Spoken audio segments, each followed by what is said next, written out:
everyone, my name is Shinjini. I'm from India. I'm an architect, an urban designer, and an urban strategist. So I spent the summer partially in India doing a remote internship, and the second half of my internship was spent in Washington, DC. And the project I worked on was integrating climate action and the SDGs in World Heritage Site. This was undertaken by the SDG Working Group, which is a partner of ICOMOS itself. Next slide, please. So the research question that we must ask is there a conscious attempt being made to incorporate climate action strategies in World Heritage Sites through the integration of SDGs, which is your Sustainable Development Goals, in management frameworks? The key word here that I would like to point out is conscious attempt, because frequently we see a set of very incidental or surgical inserts that take place, but they are not really conscious attempt at addressing climate change.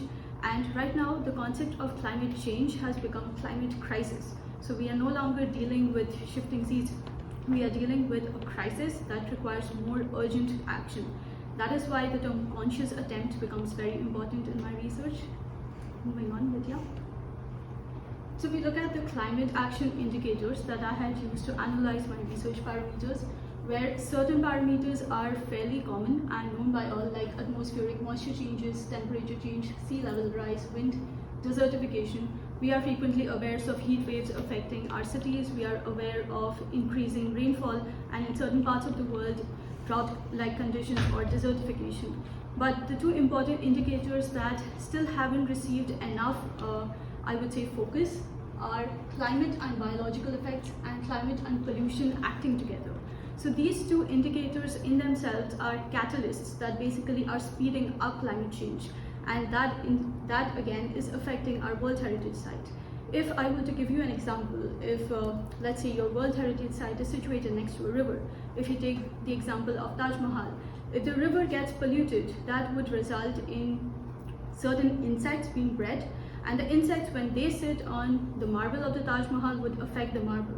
In case of an example that I would give you in case of Monticello, if you have certain invasive tree species that are increasingly being added, they again give rise to a new set of pests, and we do not know how those pests would affect our World Heritage Sites.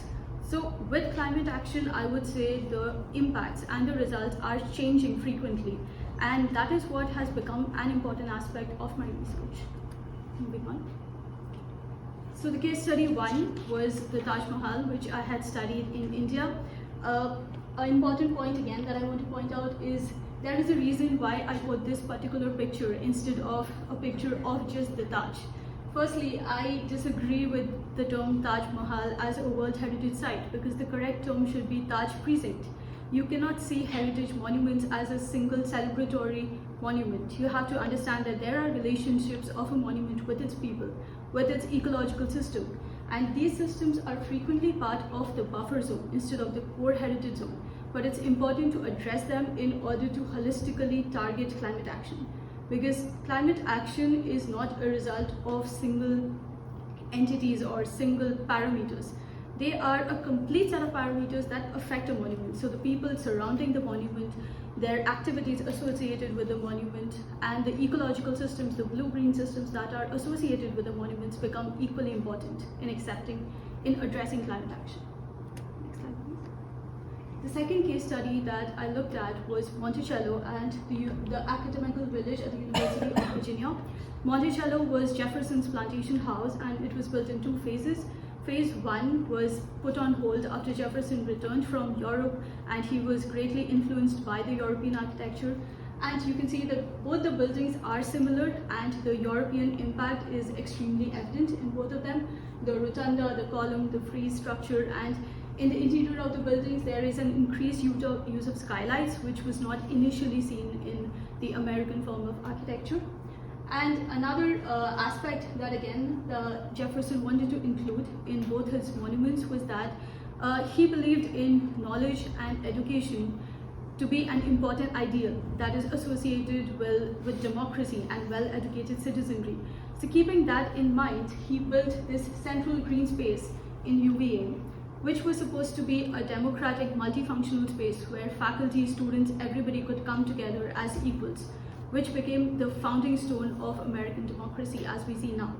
And the idea of retaining these monuments as they are with their context is to ensure that right now when we visit these places, we view the area largely as how Jefferson had viewed the area and not as a changing geographical context.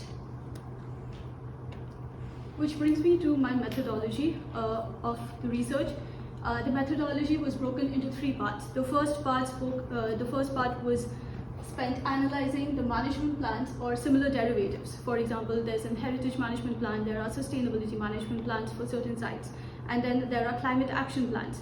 So a set of these plans were read, analyzed, understood, and the overlaps were examined to see if, let's say, the heritage plan, does the heritage plan address climate action, or does the climate action plan address heritage, or are they completely exclusive of each other?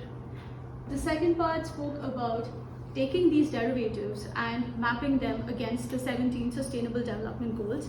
The Sustainable Development Goals, as we understand, are a holistic set of frameworks. So they address not just climate change, but they also address economic effects, social effects, ecological effects. Therefore, this became a defining framework of mapping my micro activities against them. And the last set of data was compiled through a set of interviews where expert interviews were one part and local interviews became another part. That was to understand the stark differences in, let's say, opinions, or stark differences in participatory planning and a top-down and a bottom-up approach, and to ensure that both of them are addressed. And the third part, of course, is site observation, because a lot of things are claimed on paper, on document, but they don't really get realized once you visit site. So site observations became another data collection aspect. Which brings us to the 5 key themes that I analyzed through the research. The first, of course, climate action, which questions the importance of governance, the importance of having a climate action plan, because that sets the tone for urgency and action that has to be incorporated. The second is SDG implementation, because apart from ensuring that the SDGs are holistic frameworks, they also ensure that the climate action criteria are localized and they are not homogenized. So let's say a certain area is dealing with drought, but another area could be dealing with flooding. So it's important to understand when you say life above water, what exactly are you addressing when you in life above water. The third part is risk preparedness. As previously mentioned, it is no longer climate change, it's climate crisis. So we are right now dealing with a crisis. Therefore, a risk preparedness plan or a disaster management plan in most areas have become imminent, and that has to be incorporated with heritage management at large at this point. The fourth part is local action, which questions transparency and the role of creating awareness in participatory planning. Most of these documents, of course, they start from a top-down level because action has to be taken from the top, but ensuring that stewardship and civic pride is inculcated in the engagement process or the participatory process is an excellent way of ensuring that whatever strategies you come up with get realized on site. Therefore, participatory planning becomes one important aspect. And the final one is sustainable tourism. When we talk about the World Heritage tagline, tourism is a synonym. You cannot have a World Heritage site without inviting additional tourism. To give you an example, the Taj Mahal receives 10 million people each year. The Eiffel Tower receives 80 million people each year. And Monticello is also trying to reach a similar level of tourism intake.